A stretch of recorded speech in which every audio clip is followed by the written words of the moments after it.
un ou une professionnelle du bien-être et vous vous posez des questions concernant le ou les laboratoires dont vous pourriez conseiller les produits à vos clients? Dans cette vidéo, Fabien Besançon, directeur général du laboratoire Symphonat, nous raconte la naissance de ce laboratoire, son histoire et ses valeurs, et nous explique les avantages de leurs produits pour vous en tant que praticien, mais aussi pour vos clients.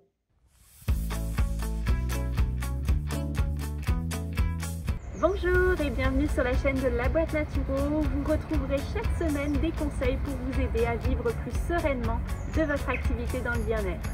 Je suis Elodie Hus, créatrice de La Boîte Naturo et de ses outils, le logiciel de gestion tout en un Jupiter et la plateforme de prise de rendez-vous en ligne monproduitbienêtre.fr. Le laboratoire Symphonat fait partie de nos partenaires et leur catalogue est référencé sur les logiciels Jupiter afin de faciliter le conseil pour les professionnels du bien-être. J'ai donc aujourd'hui le plaisir de recevoir Fabien, qui est le gérant du laboratoire Symphonat, afin de faire le point sur les avantages pour vous en tant que professionnel du bien-être, mais aussi pour vos clients d'utiliser ces compléments. Alors Fabien, bonjour. Bonjour Elodie. Merci d'être avec nous aujourd'hui. Avec plaisir. Est-ce que vous pourriez vous présenter en quelques mots? Donc, je me présente moi personnellement, je suis Fabien Besançon, gérant de la société coopérative participative Symphonat. Donc, je vais présenter un petit peu l'entreprise pour peut-être plus précis. Donc, la société Symphonat, c'est une société coopérative et participative donc, qui compte 18 salariés, dont 13 associés, donc c'est une SCOP, et qui a été créée en 97 et qui est installée à Villemur-sur-Tarn. Voilà, et donc notre métier en tant que entreprise, en fait, c'est la conception et l'élaboration de compléments alimentaires de prescription, dont nous assurons la promotion en fait auprès de prescripteurs, donc qui peuvent être des médecins et des non-médecins.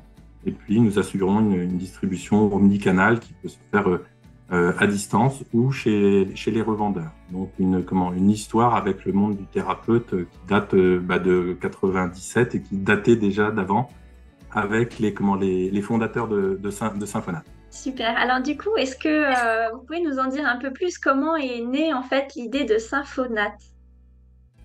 Symphonat, en fait, au démarrage, ce sont 3 pionniers des thérapies complémentaires qui ont travaillé dans un autre laboratoire et qui ont eu envie d'entreprendre autrement. Donc, ils ont créé une SCOP et ils ont eu envie d'entreprendre autrement parce qu'ils avaient remarqué qu'en fait, il y avait c'est parti du constat, on va dire, que face à une pluralité de pratiques au niveau des thérapeutes, il fallait une pluralité d'outils, d'où un concept de boîte à outils qui a été élaboré et qu'on retrouve en fait dans le nom Symphonat, qui en fait est un acronyme. Dans le mot Symphonat, vous remarquez qu'il y a un S-Y-N P-H-O-N-A-T, donc vous avez un N qui est là juste parce que en fait, c'est un acronyme. Et donc cet acronyme, c'est l'association de plusieurs mots, donc synergie, donc il va regrouper la synergie d'action des différentes présentations de produits qu'on va faire, des ingrédients qu'on va mettre en œuvre et aussi des différentes pratiques de soins. Phytothérapie pour le pH, parce que pour rappeler que l'usage de la plante est souvent à la base de la plupart des compléments alimentaires. HO, ça c'est un mot qui, je pense, résonne particulièrement bien au niveau des thérapeutes puisqu'il tient compte en fait de la globalité de l'être humain, donc dans sa dimension physique, émotionnelle, mentale et spirituelle. Et nat, c'est le nat de naturel, donc c'est une qualité qui maintient le trait d'union entre l'humain et son écosystème. Donc, à travers cet acronyme, vous avez un petit peu ce qui a motivé le lancement de Symphonat au démarrage, c'est-à-dire une vision de la santé associée à un besoin d'entreprendre autrement, et donc avec une proposition finalement qui est faite aux professionnels de santé, qu'ils soient thérapeutes ou non, ou médecins ou non médecins, on va dire, professionnels de santé ou professionnels du bien-être, pour être plus précis. L'objectif, c'est d'offrir une boîte à outils qui va être composée de produits de santé responsables, donc durables, inscrits dans une logique intégrative qui correspond souvent aux pratiques des prescripteurs. Et puis la deuxième proposition, on va dire, de valeur, c'est que cette boîte à outils elle soit portée par une entreprise responsable, donc dont la finalité finalement, et de contribuer au bien-être de tous en œuvrant quotidiennement pour un monde plus juste et plus respectueux du vivant et des territoires. Là, c'est la définition de ce qu'on retrouve sur nos livrets, nos catalogues, c'est le pourquoi de Symphonate. Selon vous, quels sont les atouts du laboratoire Symphonate pour répondre aux attentes du consommateur d'aujourd'hui? Je pense que, alors, la question, c'est de savoir quelles sont ses attentes, et ça, c'est toujours un point délicat à traiter. Nous, ce qu'on a fait, c'est qu'on en a répertorié trois. Il y en a dont on sait précisément qu'ils existent, et puis il y en a un qu'on intuite plus qu'on le, enfin, on est sur l'intuition plutôt que sur la grande vérité. Donc le premier besoin, en fait, c'est pour répondre au besoin d'être en bonne santé naturellement, en fait, tout simplement, en fait, hein, qu'on détecte chez le consommateur. Et donc pour ça, pour y répondre, les atouts de Symphonate, c'est sa gamme de produits responsables, donc qui sont des produits efficaces et qui vont à la fois associer science avec des garanties cliniques, une origine naturelle des produits, donc avec le concept de ce qu'on appelle, nous, le complément alimentaire responsable et expert, et puis la pertinence aussi, donc la pertinence dans la sélection des actifs, donc en termes de qualité, d'origine, et aussi dans la limitation des actifs. Donc ça, c'est vraiment pour répondre au premier besoin qu'on a identifié, hein, à savoir le besoin d'être en bonne santé naturellement. Après, je crois qu'il y a un deuxième besoin qu'on a identifié, c'est le besoin de sécurité, qui est très fort quand même chez les consommateurs. Il y a un besoin de réassurance en permanence. Et ce besoin de réassurance et de sécurité, il passe par des produits sûrs. Donc là où Symphonate a un atout, c'est au niveau de son antériorité. C'est une entreprise qui existe depuis plus de 25 ans. Et son expérience et sa connaissance du monde de la santé naturelle. Et puis après, le deuxième élément qui est extrêmement important pour nous, qui est même essentiel, c'est de s'appuyer sur un réseau de professionnels qualifiés, certifiés, en fait, pour conseiller nos produits. Donc, c'est pour ça que quand on parle de produits, chez nous, on parle de produits de prescription, parce qu'on considère qu'à partir du moment où un produit, on considère qu'il doit être efficace, il faut qu'il y ait une véritable stratégie de santé qui soit mise en place. Il faut un vrai savoir-faire pour l'utilisation des produits. Et ça ne va pas dans les logiques d'automédication, c'est-à-dire le consommateur, lui, ne sait pas tout ça. Et donc, s'appuyer sur le réseau de professionnels éclairés, qui a du discernement par rapport à ça, pour nous, c'est essentiel. Donc, c'est un gage de sécurité pour le consommateur et qu'on lui met régulièrement en avant. Et puis après, le dernier besoin, je dirais, qu'on a un petit peu détecté ou qu'on voudrait voir émerger, en fait, c'est tout simplement le besoin de consommer mieux, en fait, tout simplement. C'est-à-dire consommer plus durablement, parce que le problème, c'est que le complément alimentaire, je dirais que 95% des produits sur le marché ne sont pas des produits ni naturels, ni durables, ce sont des produits transformés, très fortes, avec des degrés de transformation plus ou moins forts, et donc qui finalement ne faut pas entraîner, quand on achète ces produits-là, finalement, est-ce qu'on sort vraiment de nos actes d'achat un peu habituels, on va dire. Et donc, nous, ce qu'on essaie d'offrir, c'est de dire, quand vous achetez un produit Symphonate, vous êtes dans la consommation responsable, donc c'est pas parfait, mais par contre, on tend vers ça. Le but étant d'arriver à de faire perdurer la planète sur laquelle on est, quoi, en fait, hein, tout simplement. Donc voilà, essayer d'initier aussi, de pousser vers le consommer mieux, donc plus qualitativement et peut-être plus sobrement aussi à terme. Oui, je pense que ça, c'est de plus en plus effectivement d'actualité, hein, donc encore plus qu'en 97, je pense que les particuliers font de plus en plus attention à ça, effectivement, et ça va se voir, j'espère aussi, de plus en plus. Oui, en fait, c'est que on arrive à maturité par rapport à tout ça parce que les problèmes arrivent, en fait, hein, tout simplement, c'est qu'on commence à les voir. Donc, ce qu'il faut savoir, c'est qu'à chaque fois qu'on produit quelque chose, on a des impacts qu'on aimerait pas négatifs, mais ils le sont de toute façon. C'est-à-dire que même quand vous mettez une plante dans une gélule, vous allez prélever la plante quelque part, donc vous allez l'extraire de son environnement pour la mettre dans une gélule. Donc ça, je dirais, c'est presque le plus simple. Mais déjà, rien que de faire ça, vous avez mis en œuvre, vous avez ponctionné dans des ressources naturelles. vous avez mis en œuvre, vous avez consommé de l'énergie, vous avez probablement consommé de l'eau, vous avez consommé des tas de ressources. Donc, c'est pour ça que l'appellation produit naturel, pour moi, elle est un peu biaisée. Elle laisse entendre que les produits n'ont pas d'impact, alors qu'en fait, ils en ont comme tous les produits alimentaires. Donc là, il y a vraiment une prise de conscience à avoir, c'est-à-dire qu'à chaque fois que je consomme un produit, je produis un impact quand même. Donc ça, c'est pour le consommateur, mais ça peut être aussi pour le prescripteur, c'est-à-dire à chaque fois qu'il conseille un produit, sa prescription, elle a un impact aussi. Et donc, pour nous, l'enjeu, c'est de se dire quel est le moins d'impact négatif possible au niveau environnemental, mais aussi au niveau social, parce que les deux vont de pair. Tout simplement. Donc là, on a vu les atouts pour le consommateur. Quels seraient les atouts pour les professionnels du bien-être? Pourquoi est-ce qu'ils devraient conseiller les compléments alimentaires Symphonate? Je me fais un petit peu l'avocate du diable, mais je pose les questions que les praticiens peuvent se poser. Donc voilà, pourquoi les produits Symphonate, on devrait les conseiller? Oui.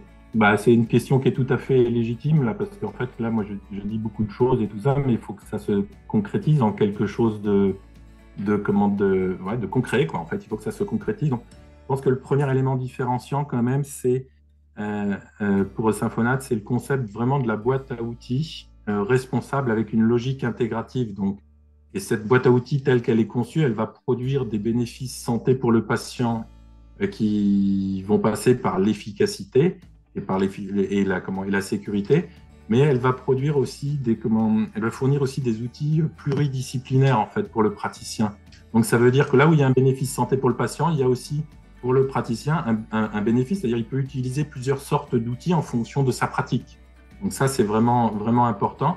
Et puis ce qui est sous-tendu derrière, c'est que l'utilisation, le bénéfice santé et les outils pluridisciplinaires pour le thérapeute finalement vont produire aussi des bénéfices sociaux, environnementaux. Alors, quand je dis produire des bénéfices sociaux, environnementaux, on va peut-être pas en produire, on va limiter les impacts de ce qu'on fait, en fait, tout simplement. Donc, on fait moins mal, on va dire déjà, mais pour moi, c'est déjà un bénéfice. Voilà, ça, donc c'est le premier élément.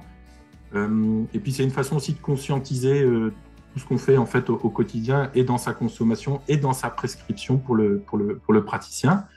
Et puis le deuxième élément différenciant qui est au cœur vraiment de notre offre, en fait, c'est des expertises historiques qui offrent vraiment un haut niveau de performance, donc notamment avec des brevets et des études cliniques. Donc les expertises, c'est l'expertise autour de la clamate depuis 2009, de la microalgue clamate par exemple. De l'argousier depuis 2009 aussi, le collagène et puis la micronutrition fonctionnelle qui sont vraiment des produits sur lesquels on a développé des savoir-faire qui sont assez uniques et sur lesquels on s'appuie pour développer d'autres produits. Et puis après, le troisième élément différenciant, ça rejoint un petit peu la boîte à outils responsable, c'est-à-dire que en fait, Symphonate, finalement, va offrir des garanties réelles et sérieuses en termes de développement durable, puisque, en fait, Symphonate a un label RSE.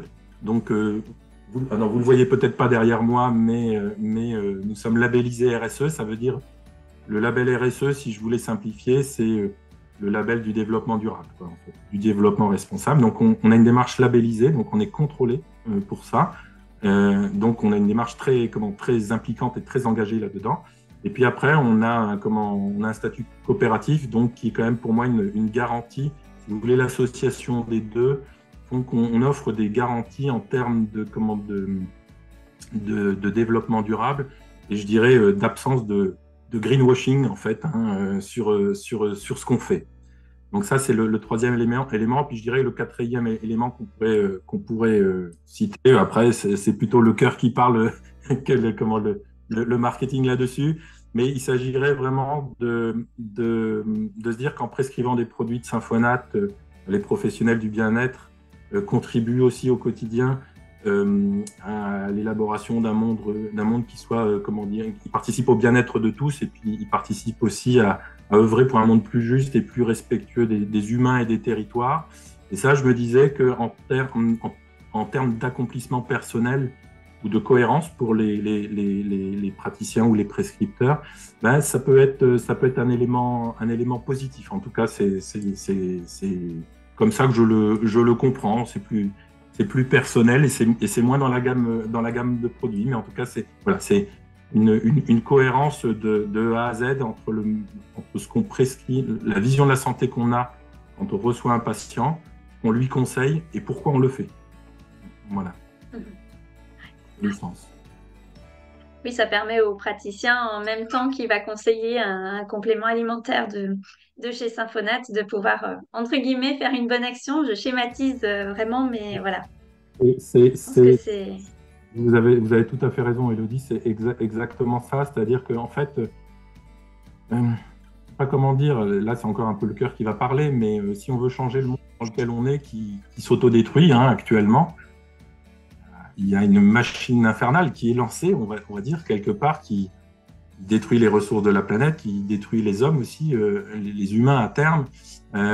Si on ne peut pas agir aussi rapidement qu'on le voudrait au niveau politique, je pense qu'on peut agir au niveau de la consommation en adoptant des attitudes et des modes de consommation responsables, parce que le nerf de la guerre, au fond de tout ça, c'est quand même l'argent.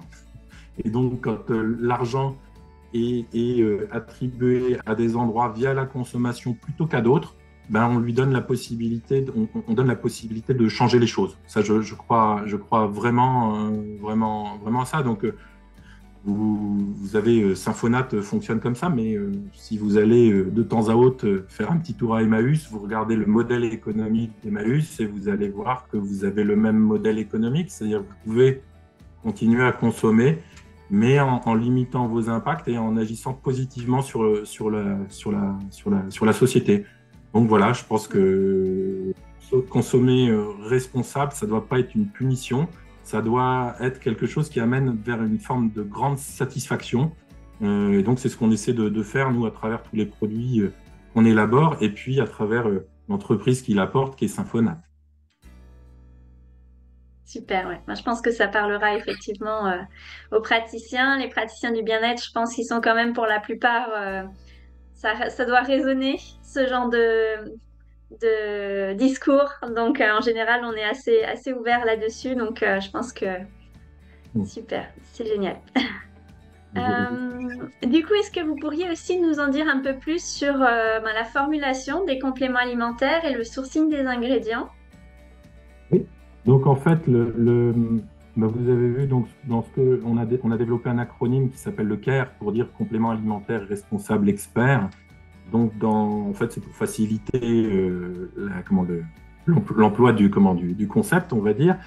Dans CARE, vous avez complément alimentaire et il y a responsable. Et donc au niveau du responsable, ça veut dire quoi? C'est en termes de philosophie de formulation, c'est qu'on s'est engagé dans la protection sociale et environnementale en produisant des choses. Donc, ça veut dire que ça va avoir beaucoup d'impact sur la formulation en fait, de nos produits. Et puis après, sur le côté expert, c'est que tout ce qui est fait est guidé par la science, la pertinence et l'expérience pour atteindre des objectifs dans le temps, en fait. Donc, concrètement, ça veut dire quoi? Ça veut dire que pour la partie responsable, on va focaliser notre attention déjà, d'une part, sur la transformation, parce que ça, c'est un élément qui est extrêmement important. Et la transformation, pourquoi en fait? On va essayer d'aller vers ce qu'on appelle, nous, ce qu'on détermine ça comme ça, comme une transformation responsable, donc qui va viser à appliquer ce qu'on appelle une méthodologie d'éco-conception. Donc l'éco-conception, je ne sais pas si ça parlera aux prescripteurs, aux praticiens, mais par contre, l'éco-conception, c'est de se dire qu'au démarrage de mon produit, avant de le produire, j'ai déjà pensé à comment j'allais le déconstruire. Donc, ça veut dire que je vais commencer à penser à son élaboration jusqu'à sa destruction finale, on va dire donc ça peut être son recyclage. Donc, on va faire ce qu'on appelle des analyses du cycle de vie des produits. Et cette analyse du cycle de vie des produits va nous permettre de savoir, de déterminer quel type d'ingrédient, par exemple, je dois mettre plutôt qu'un autre pour qu'en fonction des objectifs que je me suis fixés sur le produit, je vais essayer de limiter mes impacts sur l'environnement. Donc l'éco-conception, c'est un concept un peu, un peu complexe, on va dire, au démarrage, mais par contre qui est très pertinent. Et l'éco-conception nous montre souvent, quand on fait les analyses sur nos produits, par exemple, que dans les produits, les compléments alimentaires, ce n'est pas le pilulier qui impacte le plus, par exemple, sur l'environnement. Ça impacte à hauteur de 20%. Par contre, les ingrédients que vous allez mettre dedans peuvent impacter énormément sur l'environnement. Et donc, en faisant cette analyse, on est en mesure de bien jauger et de bien agir sur les formulations pour, au lieu d'aller sur les choses qui semblent intuitives mais qui ne sont pas forcément les plus exactes, faire les bons choix en termes de développement. Donc, la méthodologie d'éco-conception, elle est là. Et puis, on va l'associer aussi à un principe supplémentaire qui est le principe de la plus petite dose efficace, en fait. Le but, c'est de se dire qu'un produit, à partir du moment où il est efficace, il n'y a peut-être pas besoin d'en mettre des quantités et des quantités en termes de principe actif, parce que plus vous mettez de quantité, qu'est-ce qui va se passer? Plus vous allez mettre en œuvre de la matière. Donc, si vous mettez en œuvre de la matière, plus vous aurez des impacts environnementaux. Donc, l'idée, c'est de trouver, puis c'est de rester aussi ancré sur la santé naturelle, c'est-à-dire ne pas partir vers des produits qui, finalement, vont commencer à ressembler à du médicament naturel, vous voyez, et qui vont rester des produits alimentaires, dont on va essayer de limiter les impacts. Donc ça, c'est vraiment important pour nous en termes de formulation, de s'appuyer sur la méthode d'éco-conception. Le but, c'est de ne pas aller du coup vers l'ultra-transformation, puisque l'ultra-transformation, en général, ce qu'elle amène, c'est une dénaturation des ingrédients d'origine. Ça amène des doses excessives, et puis ça amène des impacts sociaux et environnementaux très, très forts. Donc en fait, les laboratoires, là, ils ont vraiment une responsabilité considérable dans ce qu'ils font. Et le problème, c'est qu'actuellement, il y a une tendance à faire beaucoup de greenwashing, c'est-à-dire qu'en ayant des petits engagements, on va dire, mais très, très valorisés, on donne le sentiment qu'on fait les choses bien, alors que c'est beaucoup plus compliqué que cela. Donc là, quand je dis ça, je ne me pose pas en donneur de leçons, c'est notre expérience à nous, en fait, et on l'a mesuré en faisant nos analyses de cycle de vie sur les produits. Et donc, une fois qu'on s'est penché sur la transformation, qu'on y est attentif, donc ça concerne vraiment la philosophie au niveau de la formulation des compléments alimentaires, on va aller sur les sourcings. Et là, sur les sourcings, en fait, il y a deux possibilités. Comment vous dire? Il existe des supermarchés de l'ingrédient, on va dire. Voilà, c'est que demain, vous pouvez aller avec votre petit panier sur certains grands salons mondiaux et vous allez trouver des tas d'ingrédients et vous allez pouvoir faire votre petit marché. Et donc, ce qui se passe, c'est que cette facilité à trouver les ingrédients a fait apparaître aussi de nombreux nouveaux entrants, on va dire, sur le marché, puisque du coup, c'est devenu très facile d'assembler des actifs ensemble pour dire ça fait du bien à la santé. Le problème, c'est que c'est pas si simple que ça. Et donc, c'est là où l'histoire, le métier, la science, la connaissance en fait du domaine d'activité est primordiale. Et au niveau du sourcing, nous, ce qu'on préfère, c'est plutôt nous appuyer sur une veille internationale en fait qu'on fait nous-mêmes en fait, et qu'on fait aussi via nos réseaux de partenaires, pour arriver justement à ne pas être dans ce côté un peu mainstream, si vous voulez, où vous allez avoir des gens qui vont se disputer, 10 entreprises vont se disputer le même ingrédient, et quand elles vont vendre le produit, elles vont toutes essayer de dire mon produit, il est mieux parce que ci ou parce que ça, et en fait, c'est le même ingrédient que le voisin. Donc, on arrive à des situations un petit peu absurdes. Et donc, on essaie vraiment de privilégier le sourcing avec notre veille qui est propre. Et donc là, on va focaliser vraiment dans le sourcing sur les bénéfices santé scientifiquement documentés. Ça, c'est vraiment super important. Et puis après, quand on est sur les ingrédients, sur le coût environnemental et social de cet ingrédient. Donc, on va essayer de s'assurer qu'il est tout simplement maîtrisé, tout simplement. Je vais prendre un exemple, c'est que si vous prenez un actif que vous achetez avec un Made in France, vous allez payer un certain prix, vous allez l'acheter en Chine à l'identique, vous allez avoir un prix économique beaucoup plus faible, beaucoup plus bas. Par contre, vous allez avoir des coûts environnementaux et sociaux probablement beaucoup plus forts en Chine qu'en France. Et donc, tant qu'on considérera que l'élément économique, en fait, dans l'ensemble, on se trompera toujours. Il faut considérer l'élément économique, l'élément social et l'élément environnemental. Et donc, c'est ce qu'on fait dans le développement de nos formules, mais c'est ce qu'on fait aussi dans le sourcing au niveau de nos produits. Puis après, il y a une chose qui est claire, c'est que les gens chez qui on source, eh ben, en fait, on a envie d'avoir des bonnes relations avec eux. Donc, on n'est jamais dans des relations de rapport de force, mais dans des relations de coopération. Donc, voilà, je ne sais pas si je suis assez clair dans l'expression de comment ça se passe à Symphonate au niveau du sourcing, mais ça se passe aussi avec des convictions et beaucoup aussi avec le cœur, c'est-à-dire la nature de la relation avec le fournisseur et les inventeurs des produits. Hein, oui. Ouais, c'est super intéressant. C'est vrai qu'on ne s'imagine pas forcément en tant que praticien tout le boulot que vous avez derrière. Et là, oui, vous le mettez bien en avant et c'est vrai que c'est intéressant de voir tout ce qui est fait pour obtenir la petite gélule que nous, en tant que praticiens, on va conseiller à notre client. C'est vrai que c'est impressionnant. Et puis la petite gélule qu'il est extrêmement difficile de distinguer entre celle qui est qualitativement, quelle est-elle, quoi. En fait, c'est difficile d'y voir clair dans cette offre qui est vraiment pléthorique, savoir de ce qui est de bonne qualité, enfin pas de bonne qualité, je dirais pas ça, mais quand on s'intéresse aux impacts environnementaux, sociaux et économiques, de savoir où est le plus juste là-dedans. Et c'est extrêmement difficile de se repérer. C'est extrêmement difficile de se repérer parce que y a le marketing qui est entre les deux et qui fait du greenwashing, si vous voulez, de façon assez intense. Et donc, le greenwashing, c'est quand même une façon de survaloriser des choses ou de maquiller des choses qui ne sont pas tout à fait la réalité, quoi, en fait.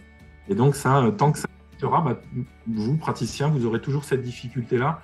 Et donc, nous, c'est un peu la mission aussi qu'on se donne, c'est de vous fournir des produits avec cette expertise en amont qui fait que vous pouvez prescrire l'esprit tranquille, quoi, voilà. Et c'est sur ces aspects-là, vous êtes tranquille.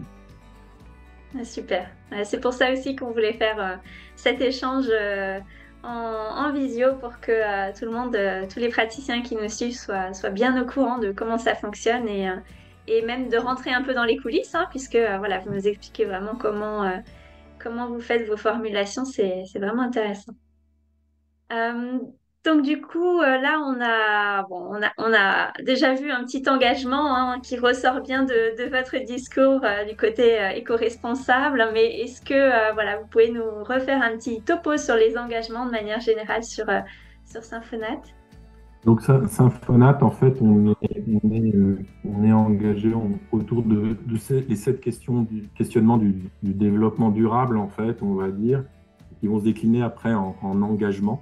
Le principal engagement, les 2 principaux engagements qu'on a est tourné vers vraiment ce qu'on appelle les parties prenantes externes, c'est-à-dire les clients, les consommateurs, les prescripteurs, les fournisseurs aussi. Le premier engagement, celui sur lequel on est assez intraitable, c'est respecter les intérêts des consommateurs. Donc ça, c'est vraiment l'engagement. Donc quand on dit ça, c'est pas en faisant 2-3 trucs, quoi. C'est profond, donc c'est d'arriver à lui assurer une qualité de produit et de service, de la satisfaction, ça c'est vraiment très clair.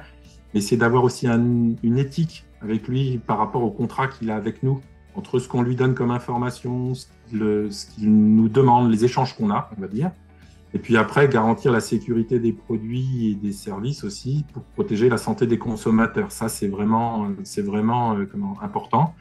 Et puis après, une des thématiques aussi qu'il y a autour de cette question-là, c'est favoriser l'accès aux biens et services essentiels ou à intérêt général. Donc, c'est vrai que dans le complément alimentaire, il y a quand même beaucoup de choses à réfléchir, puisque finalement, on est sur la santé.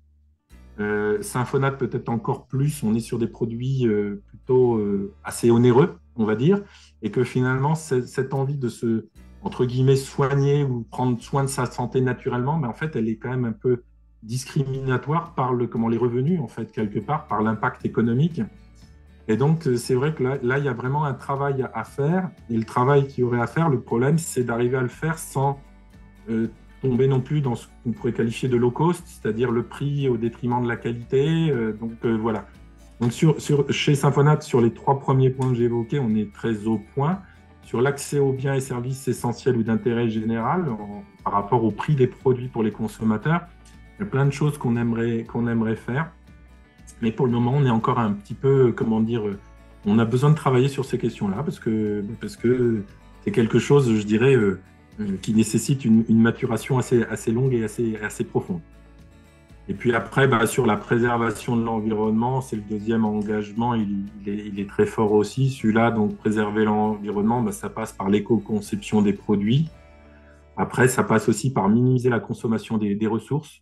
Donc ça, j'insiste vraiment quoi, pour les prescripteurs, les praticiens. Chaque fois quand je dis prescripteur, excusez-moi, je dis praticien, mais c'est quand on prescrit, en fait, on s'engage dans quelque chose qui est un acte de consommation derrière, en fait.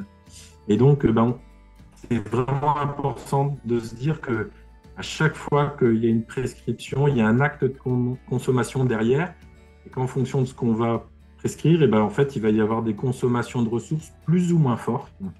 Et donc, arriver à minimiser la consommation des ressources, c'est quand même, c'est l'avenir. Je ne sais même pas si c'est l'avenir, si on peut parler d'avenir, mais c'est l'urgence en fait dans le monde où on est. Donc là-dessus, il y a un vrai travail. Donc à Symphonate, c'est quelque chose qu'on fait depuis longtemps sur notre structure, puisqu'on a des émissions de CO2 qui baissent en permanence, qu'on mesure. On a des consommations de carburant qui baissent, on a des consommations d'eau qui baissent, on a des consommations énergétiques, électriques ou de gaz qui baissent. Ça, on a des engagements, mais au niveau de Symphonate. Au niveau des produits, on essaie de faire au travers de l'éco-conception, mais c'est tellement complexe à manier, l'éco-conception, que c'est un chantier stratégique, on va dire. Et puis après, faut limiter au maximum les pollutions et les nuisances de tout type. Donc, c'est vrai que arriver à avoir un produit qui semble naturel, si derrière on a soit impacté la biodiversité, soit on a pollué, c'est contre-productif quoi, en fait, ça va pas. Et donc c'est les deux chevaux de bataille. Après il y en a un troisième quand même qui est important, c'est développer l'éthique dans les relations d'affaires. Donc ça concerne Symphonate et ses clients. Et donc là c'est vraiment d'arriver à faire que dans les relations qu'on noue, alors ça peut être avec des prescripteurs ou avec des revendeurs, c'est d'avoir des relations saines aussi. Donc saine, ça veut dire la question du conflit d'intérêts, elle est prégnante en fait dans nos métiers. Donc c'est comment arriver face à ça, à arriver à développer une éthique. Donc ça c'est vraiment un chantier et donc c'est quelque chose sur lequel on s'attelle. Et après les engagements qu'on a, on va être plutôt tourné vers Symphonate, c'est-à-dire développer des conditions de travail responsables dans Symphonate, respecter les droits des personnes. Donc ça touche dans Symphonate, mais ça touche aussi les clients, les prescripteurs, tous les fournisseurs, on va dire. Et puis, conjuguer les intérêts de l'entreprise et l'intérêt général, ça c'est vraiment aussi un de nos engagements.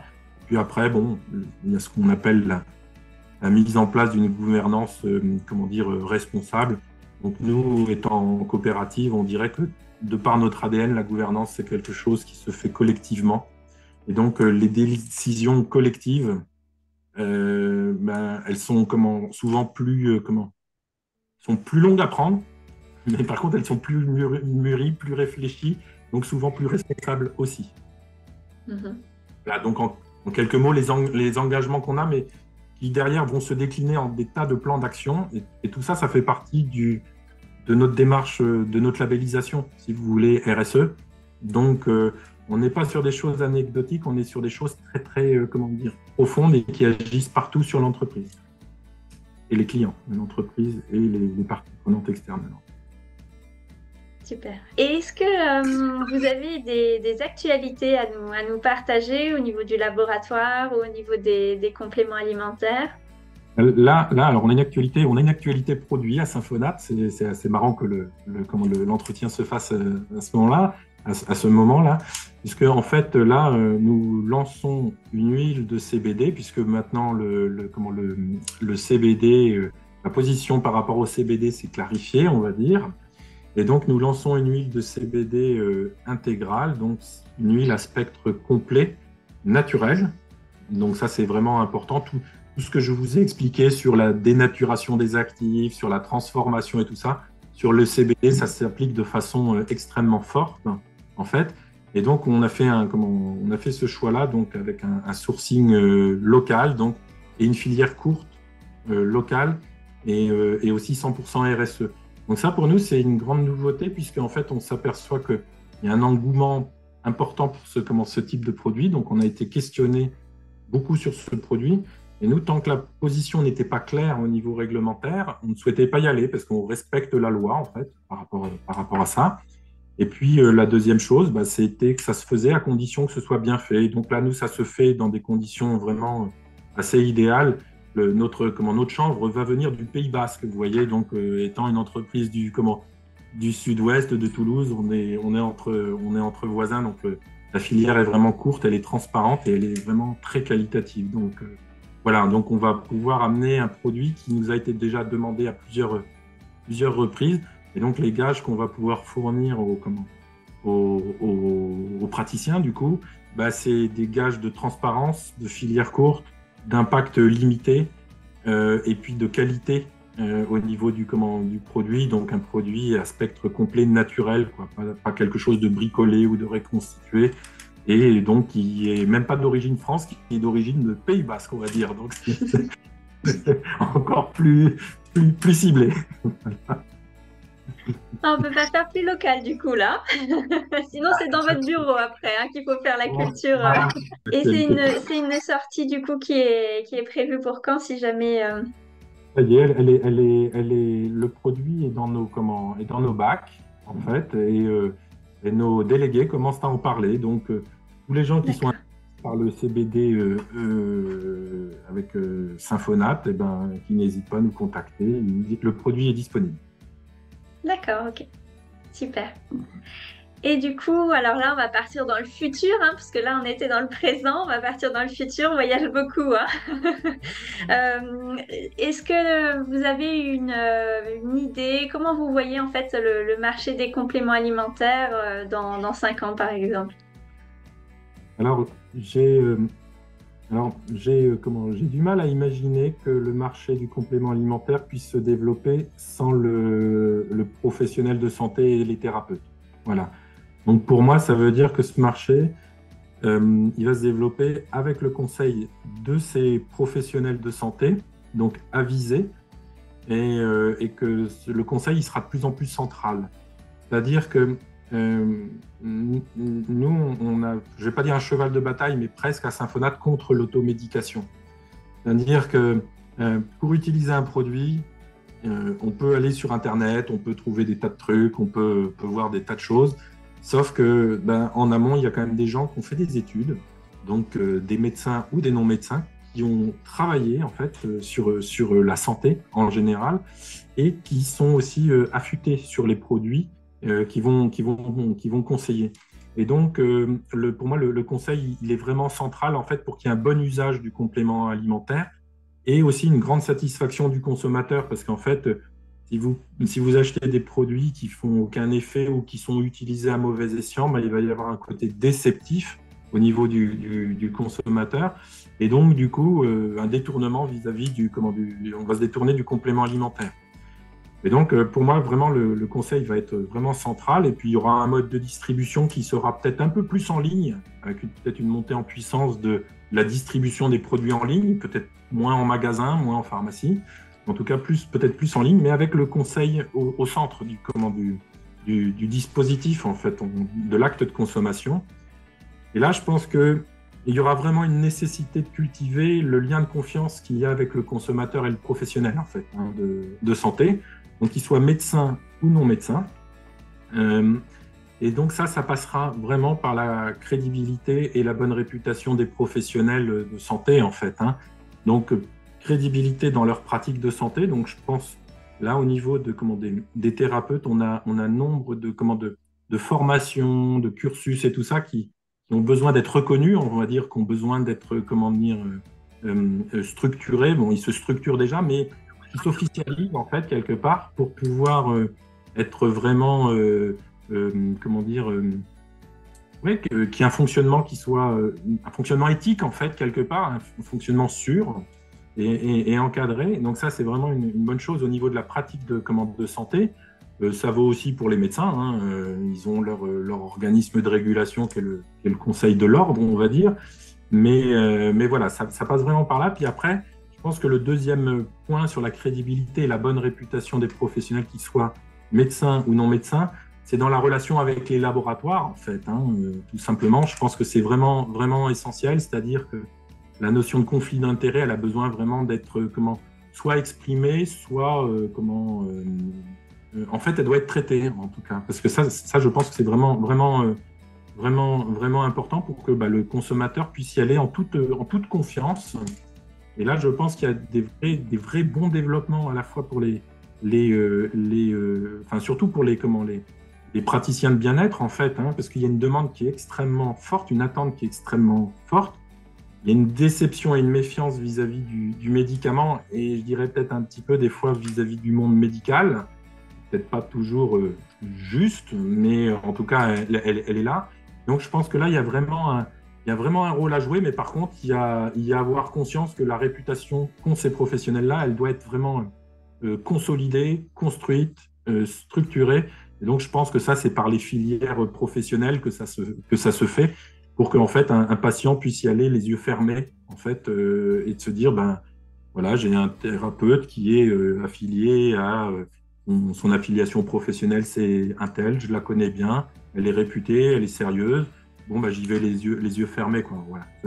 Donc, ça touche sur le conseil. Et puis après, quand on parle des produits, au niveau des produits, alors peut-être de façon un peu contre-intuitive, je ne sais pas, mais je me demande s'il ne va pas y avoir un resserrement de l'offre, en fait, pour une raison qui est toute simple. Après, c'est un raisonnement que je fais, hein, je sais qu'il sera peut-être complètement faux, mais les écosystèmes, ils ne peuvent pas soutenir le rythme actuel, quoi, en fait, de ce qui se fait. C'est-à-dire qu'il y a une offre qui est surabondante et qui est aussi constituée quand même de produits, on va dire, pas toujours, dont l'utilité est à déterminer, à préciser, on va dire des produits un peu superflus. Et ça se concrétise par une surexploitation des ressources. Je vais vous donner un exemple. On a une plante qui s'appelle la rhodiola, en fait, qui est une plante extraordinaire, qui est une plante sauvage, mais comme elle est surexploitée, on ne le voit pas encore venir, mais c'est en train de se faire. Et elle est très peu cultivée, voire pas. Donc, elle est arrachée, en fait, dans son écosystème. Et les besoins sont tellement importants qu'en termes de renouvellement, c'est extrêmement long à faire. Et puis, quand il n'y a plus assez de produits et que la demande est forte, qu'est-ce qui se passe au niveau des gens qui font la récolte? Ils mettent une autre plante à la place de la rhodiola parce que finalement, si on n'en a plus, on peut peut-être substituer par une autre qui ressemble, vous voyez.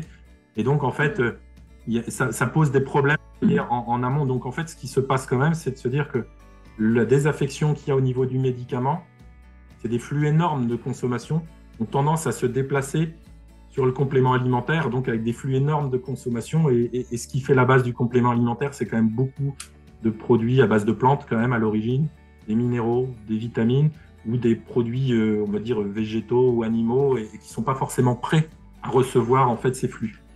Et donc, voilà, je pense qu'il y aura un resserrement là-dessus et donc je pense que, en tout cas, à terme, j'imagine qu'il y aura une nécessité de privilégier des produits qui ont du sens au niveau thérapeutique, ça pour éviter le superflu et l'inutile, mais aussi en termes de durabilité, c'est-à-dire que vous voyez qu'il y a des décisions extrêmement fortes qui ont été prises sur d'autres biens de consommation que les compléments alimentaires ces derniers temps, qui disent ces produits-là, c'est pas durable, ça peut plus durer, on les arrête, donc, et puis c'est mauvais pour la planète, c'est mauvais pour la santé.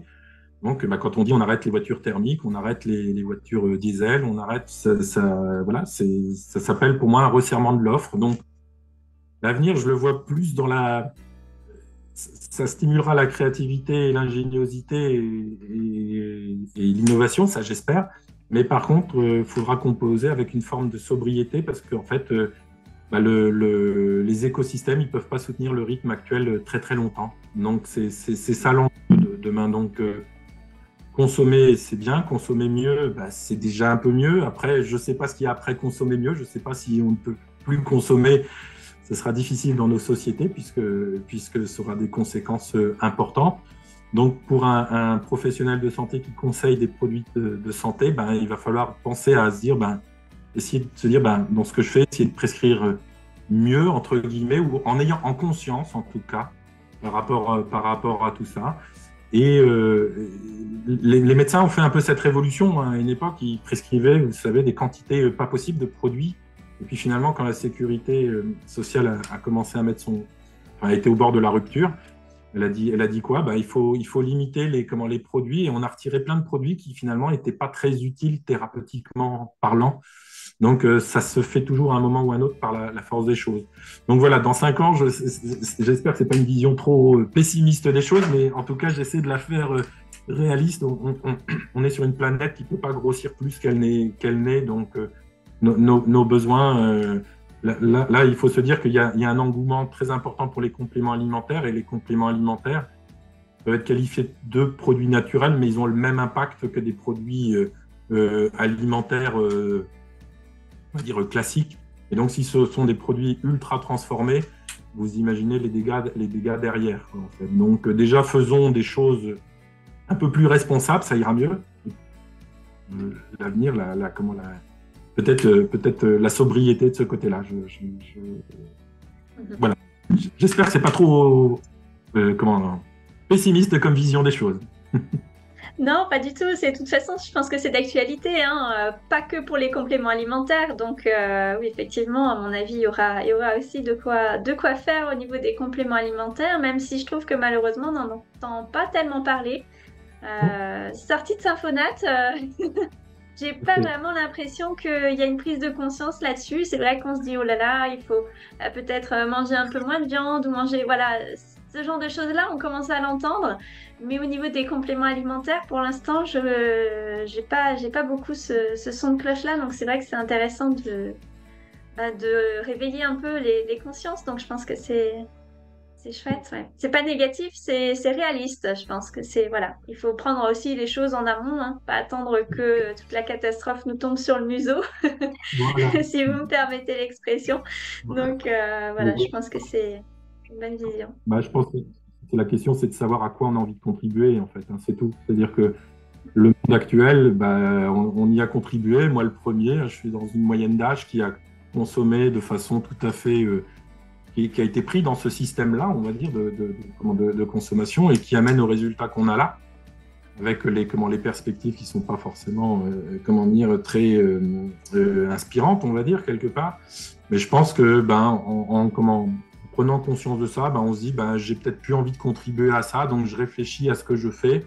Et en fait, on peut le faire partout, donc dans notre consommation de produits alimentaires, d'autres produits non alimentaires, mais le complément alimentaire, c'est clair, en fait partie.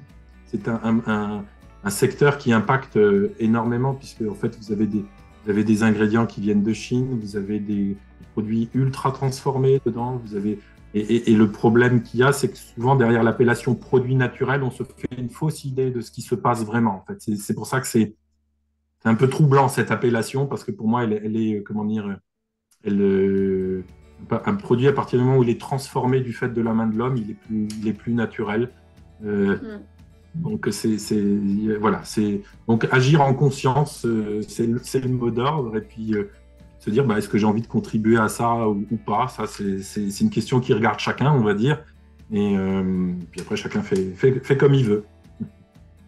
Ouais, mais c'est bien d'être informé, en tout cas. Après, voilà, chaque praticien prendra ses décisions en son âme et conscience, et puis aussi au moment où il exerce. Hein. Après, on peut aussi évoluer dans la pratique. C'est pas définitif, mais au moins, voilà, là, il aura, je pense, bien reçu l'information. En tout cas, vous nous avez bien expliqué tout le fonctionnement, et je trouve que l'éco-conception, c'est aussi quelque chose qui semble bien compliqué à mettre en place. Je pense que vous devez passer des heures de réflexion. Il doit y avoir des nœuds au cerveau, je pense, à Symphonates parfois.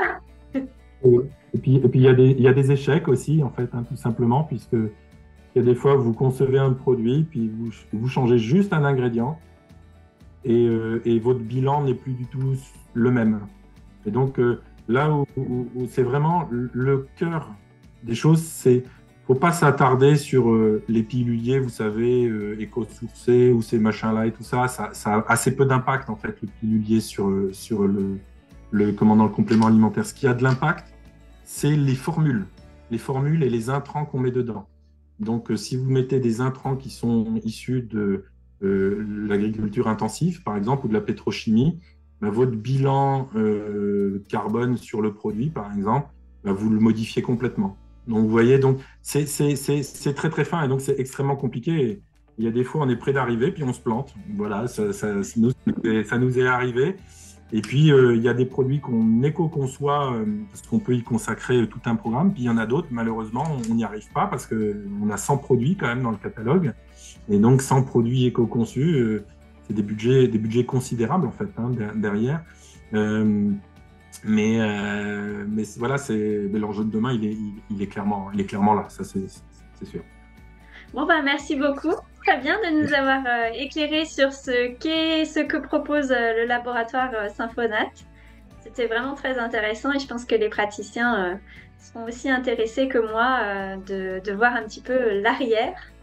C'est vrai que souvent on voit les compléments alimentaires, on voit le catalogue de compléments, etc. Mais on ne voit pas forcément l'arrière, qu'est-ce qui se passe pour en arriver là, pour en arriver à ce catalogue final que nous on voit en tant que praticiens. Donc je pense que c'est super intéressant. Donc merci beaucoup. Avec grand plaisir, c'était vraiment un plaisir. Merci beaucoup de votre gentillesse, de votre bienveillance, puis de votre sourire, c'est très sympa. Bah, merci à vous aussi, Fabien. À Merci. bientôt. Si vous avez d'autres questions concernant le laboratoire Symphonat, vous trouverez le lien vers leur site internet dans la description juste sous la vidéo. Et si vous avez des questions concernant le logiciel Jupiter et ce qu'il propose, n'hésitez pas à réserver un appel découverte gratuit et sans engagement. On vous a mis là aussi le lien juste sous la vidéo. Merci d'avoir regardé cette vidéo jusqu'au bout. Pensez à l'aimer si cette intervention du laboratoire Symphonat vous a plu. Et n'hésitez pas à me noter en commentaire vos questions au sujet du laboratoire ou du logiciel Jupiter, car je me ferai un plaisir d'y répondre. Très belle journée à vous et à bientôt!